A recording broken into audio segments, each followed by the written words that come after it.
ቆይ ግን ምንድነው እየተካሄደ ያለው አክሱም ላይ ጎበዝ? እንዴ ሰው መኖር አይችልም እንዴ? እንዴ እስከ መቼ ነው ቆይ እንደ ሁለተኛ ዜጋ የሚቆጠሩት አክሱም ላይ ያሉ ሙስሊሞች?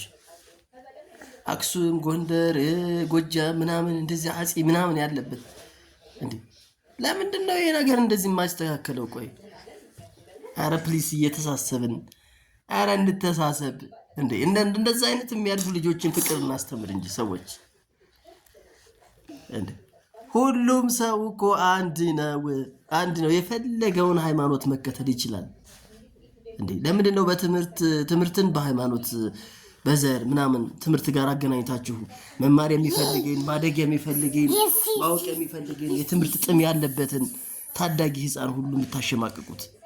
ይሄ እኮ በአንዳንድ ሰዎች ምክንያት የተፈጠረ ትልቅ ችግር ነው። ተው እናንተ ሰዎች፣ እነዚህ ይሄንን ነገር የምትሸርቡ አንዳንድ ጽንፈኛ ሰዎች ተው። ሀገራችን በፍቅር እንድታድግ እንድትኖር የሚመኙ ትልልቅ ከሁሉም ሃይማኖቶች ትልልቅ ሰዎች አሉ። ፍትሃዊ የሆኑ ሰዎች አሉ። እኛ እኮ እናውቃለን። ቆይ ይሄ ሰሜኑ ክፍል እኮ ሚስቱ ክርስቲያን የነበረች ባሏ ክርስቲያን የነበረ ከዛ ሙስሊም የሆነ ከዛ ፕሮቴስታንት የሆነ እንዲህ የሆነ ማህበረሰብ ያለበትን ትውልድ ለምንድን ነው ቆይ ቁልፍልፍ አድርጋችሁ ማበላሸትና ማበጣበጥ የምትፈልጉት? ኧረ አይበጅም። ተው። ኧረ ተው። ኧረ ልክ አይደለም። ኧረ ሰዎች ልክ አይደለም። ተው እንዴ የ8 ዓመት የ6 ዓመት እስከ 10 ዓመት ምናምን ያሉ ህፃናቶች ምንድነው አይተው ከኛ የሚማሩትና የሚያድጉት? ቆይ ይህን ክፋትና ዘረኝነት ሱፔሪዮሪቲ እና ኢንፌሪዮሪቲ ይዘው ትውልድ እንዳይቀየር በቃ በእናንተ ምክንያት ትልቅ መስተዋት ሆናችሁ መነጽር ሆናችሁ ትውልዱን እያበላሻችሁ ያላችሁ ሰዎች ተው። ቢቴኬር ተው። ልክ አይደለም። ወደሚጠቅም ነገር ሰውን አንድ ወደሚያደርግ ነገር ሰዎችን እንስበክ። ይሄ ልክ አይደለም እንዴ! ልክ አይደለም። አመጽ ለማንም አይጠቅምም፣ ለማንም አይበጅም። የሰው ጀግና የለውም፣ የጊዜ ነው ጀግና ያለው። ጊዜ ቂጣ ነው፣ ይገለበጣል ሀቢቢ። እንዴ ዛሬ እዛ ወንበር ላይ ተደላድለህ መንግስት አስቀምጦ የተቀመጥክ ግፍ የምትሰራ በስልጣንህ ተመክተህ ግፍ የምትሰራ በዘር ተመክተህ ግፍ የምትሰራ ወንጀለኛ አመፀኛ ተው። ልክ አይደለም። ነገ አሁን በወጣህበት መሰላል እየረገጥከው ትወርዳለህ እንዴ ነገ አሁን የደበደብከውን አሁን ያመጽከውን ትውልድ የምትለምንበት ጊዜ ይመጣል። ተው። ግፍ መጥፎ ነው። ግፍ በልጅ ላይ በቤተሰብ ላይ ይደርሳል። ተው፣ አትግፉ። ሰዎችን ትውልድን ወደማይሆን አቅጣጫ አትምሩ። ጸብ አጫሪዎች አትሁኑ። ስልጣን ላይ ያላችሁ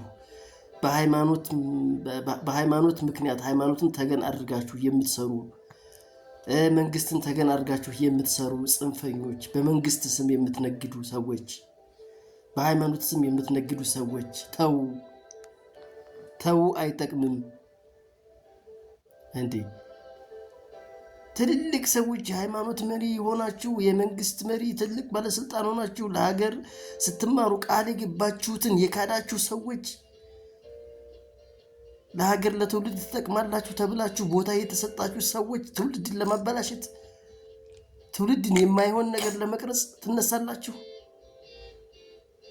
ሀገር ለማወክ ነው እንዴ የተማራችሁት? ሀገር ለመበጥበጥ ነው እንዴ የተማራችሁት? ወንበሩን ስልጣኑን የያዛችሁት ሀገርን ህዝብን ለማወክ ነው እንዴ? የህዝቡን ሰላም ለመንሳት ነው እንዴ? ለማለያየት ነው እንዴ ስልጣን የያዛችሁት? ስንት ዓመት 10 ምናምን ዓመት 20 ዓመት 18 ዓመት ፒኤችዲ ምናምን ማስተርስ ሰርታችሁ ይሄንን ለመሸረብ ነው? ትርፋችሁ ይሄ ነው የተማራችሁበት? 10 ምናምን ዓመት የተማራችሁበት ጊዜያችሁ ሰዓታችሁ ትንሽ አይጸጽታችሁም እንዴ? ትንሽ አይደብራችሁም? እንደው አይወቅስ ነው? ልክ አይደለም። ሰዎች ተው። እናስብ። እንድተማረ እናስብ። ሁሉም ሰው በፈጣሪ ፊት እኩል ነው። ስራችን ነው የሚለያየው። ሁላችንም እኩሎች ነን። የሚለያየው ስራችን ነው። ተው ልክ አይደለም። እና ወንድሞቼ በየትኛውም ሃይማኖት፣ በየትኛውም ክልል፣ በየትኛውም ብሔር ያላችሁ ሰዎች ወደ ፖዚቲቭ ነገር እናስብ፣ ፖዚቲቭ ነገር እንምከር እላለሁኝ። አመሰግናለሁ።